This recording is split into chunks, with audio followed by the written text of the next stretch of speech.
Sindoinks Family, TKB Production, Marshall Camp Record, Bashura Dos, Jamie, Mr. One Click. This is a Cinema Beats production.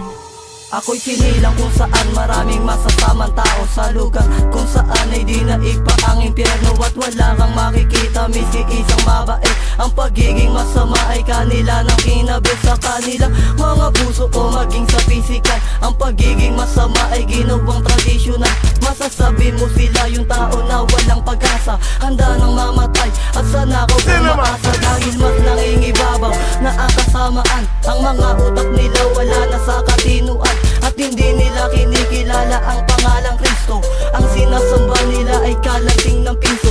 Yan ang ugali at gawain akin ang minana. At kapag may pumapa, may pilit na pinapasa na kailangan tanggapin at di mo maiiwasan. Pamana sa bandang huli iyong pagtulong sa akin. Na hindi mo malaman na ako'y naliligaw.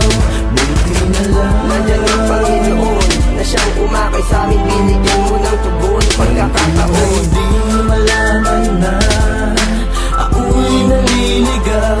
Buti na lang nandiyan ang Panginoon na siyang umakay sa amin. Binigyan mo ng tugon pagkakataon. Nung lumaki ako, sinanay na aking bituka na maging isang halang at mawala na ng konsensya. Dahil ang pamanang natanggap ko ay kakaiba. Kailangan munang manakit para aking magkapera. Hanggang dumating ang araw na ako'y nag-iisa, nakaupo sa isang sulok, nag-aantay ng biktima. At ako'y napadaan isang lugar sa may simbahan. Ako'y napahintot at akin ang tinitigan ng lalaki. Nakapako ang pangalan ni Jesus at ang aking ang tanong, ba't nakapako siya sa krus? Sugatan ng katawan at bakit ba siya lumuluha? Siguro siya nagdusa ng ating pagkakasala. At nang umalis ako ay bigla akong natauhan. Kulong ni Satanas ay dapat ko na bang iwasan? Paggawa ng masama ay dapat na bang talikuran upang ang pamalang natanggap ko ay mawakasan? Na hindi mo malaman na ako'y naliligaw. Buti na lang nandiyan ang Panginoon na siyang umakay sa amin. Binigyan mo ng tugon pagkakataon. Na hindi mo malaman na ako'y naliligaw.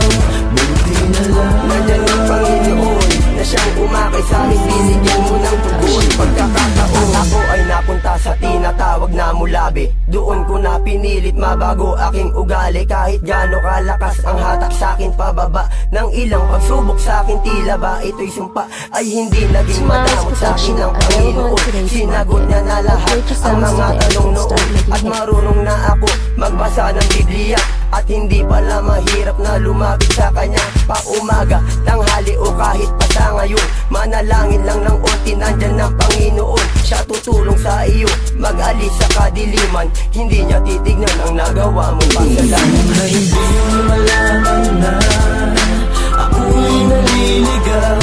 Buti na lang nandyan ang Panginoon na siyang umakay sa amin. Binigyan mo ng tugon pagkakataon. Na hindi mo malaman na ako'y naliligaw. Buti na lang nandyan ang Panginoon na siyang umakay sa amin. Binigyan mo ng tugon pagkakataon. Na hindi mo malaman na ako'y naliligaw. Buti na lang nandyan ang Panginoon na siyang umakay sa amin. Binigyan mo ng tugon pagkakataon. Na hindi mo malaman na ako'y naliligaw. Buti na lang nandyan ang Panginoon na siyang umakay sa amin. Binigyan mo ng tugon pagkakataon.